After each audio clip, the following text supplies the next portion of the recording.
Hey guys, how's it going? I'm Chris, and I'm back again today with what is a series I've been considering making for a little while now. Probably been a couple weeks of just thinking about it and prepping for it, but this will be a series where I go from what I'll consider mid-game to end-game, which will be, let's say about 45k plus stat will be sort of the goal. I've got a goal of my own in mind, and I'll share that later as we get closer, but for now, I think I've covered a lot of early game progression stuff, and I had a whole bunch of things when it came to solo progression as well, getting up to lomein, how hard is it, what can you do, and I don't think it's very hard anymore. I think the game's been power crept enough that anybody that is dedicated and has a built account and is willing to do Legion, Links, and all those kinds of things can definitely do it. So instead, I'll take a different approach. I'm going mid-game to end-game. This is my Lumi right now. Take my Maple Warrior off. I'm currently at just under 16k stat, which is pretty good. I hit 230 earlier today, and I've done a couple of sets of those dailies. Sorry. So I'm not quite mid game yet. I'm still a little bit outside of early game, but I'm not quite mid game yet. I think mid game would probably be about where my bishop was, a little bit above 20k stat, and that's kind of where people flop, and then they never hit 30k, they never hit 40k. So the reason I'm making this is I want to show my journey towards hitting endgame, because I think hitting endgame is a little bit harder than most people realize, how much RNG there is in it, and how many decisions there are to make every day. I want to show off my gear. I have 3 totems from a long time ago. I mean, it's the 5 attack totem, 9 in totem, and then it's a 10 attack totem. Honestly, nothing good even remotely. I think at some point I'd like to do the Afterlands questline to get 3 totems, but for now, whatever. It's a min-max kind of thing. And then I've got some event rings, 15%, 15%, 15%, 12%. Event rings aren't too bad, and I'll talk about them in a minute. And then I have 2 of the boss pendants. I do have the 4 set Absolab. The reason I wanted to get the 5 set Abso is because a lot of people get to lomein, they get the 5 set, and they have no idea what to do with the gear. They just got like 7% on it, or they've got, you know, epic potential 10 stars on it, or maybe they just don't do anything with it and they don't even consider what the next steps are. I made this reinforced belt today, which I'm content with. 18%, 15, 12. I have a couple 16 stars here. That was from the previous event. This is also 15 from the previous event. And then this, I'm just going to quickly go over the rest of my gear. This will be replaced soon.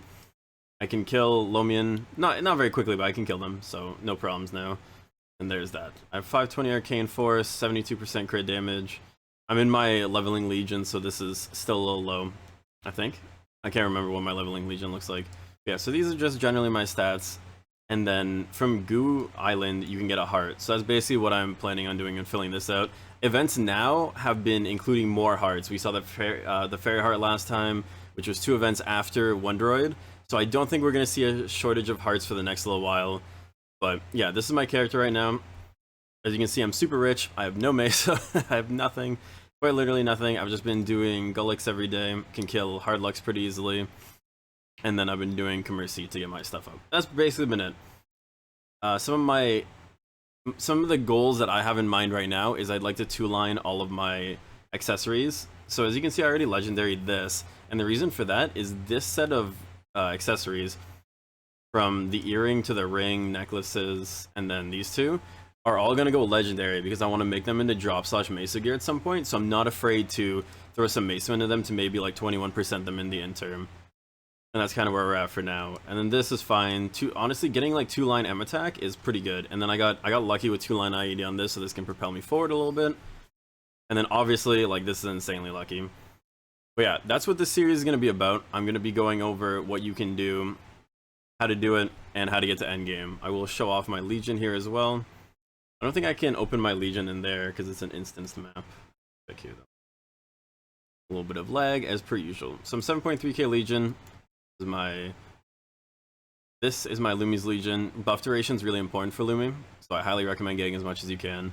It affects the equilibrium, not when you press your equalize, but when you naturally shift in and out. And then my links right now, I've only got a couple level 3 links, not too many. I don't have any of the leveling links at level 3, which is kind of a misplay. But I have almost every single class within range to give me some link skills. But yeah, so that's kind of what I'm working with. And then the future is I'm not quite too sure yet. This is kind of where I'm at with the series. I'm pretty excited to continue it a little bit and go forward. Albeit, I stream every day on Twitch if you're interested in checking it out. I do Monday to Friday right now. I start at about 12 PST and then I'll end at about 5 PST right at reset or right after reset. Yeah, that's basically it for me. If you're interested in watching, come check it out. It's twitch.tv/ChristianMS5, and that'll be it. A lot of the progression from before has already happened on there, so if you're interested to see what I've done in the last like week or so, I didn't have VODs previous to this for a bunch of reasons, but now I have VODs, so everything's on there. Anyway, thanks for watching, and I'll see you guys next time.